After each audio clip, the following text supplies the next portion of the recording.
В Сыктывкаре задержали мужчину, который наделал немало шума в пабликах социальных сетей. Новость об орудующем в районе столичной школы номер 21 маньяке взбудоражила весь город.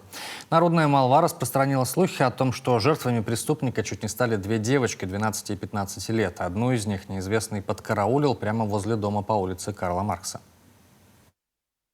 Амбал под 2 метра, в белой куртке и черной шапке, со стеклянными глазами. Она открыла дверь в квартиру, сделала шаг внутрь, сзади потянулась рука и схватила ее.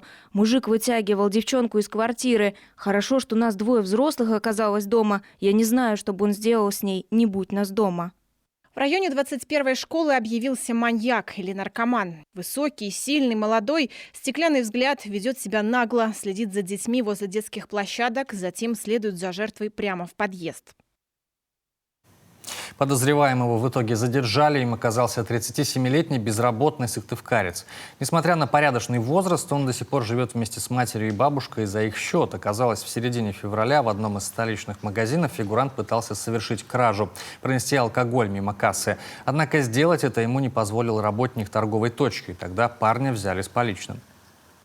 По данным следствия, 30 апреля текущего года фигурант, находившийся в состоянии алкогольного опьянения, увидел идущую по улице 23-летнюю местную жительницу, стал ее преследовать, поднялся за ней на этаж.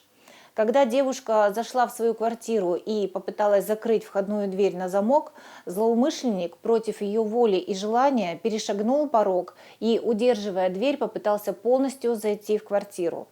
Вытолкнуть мужчину за дверь потерпевшей помогли находившиеся дома родственники.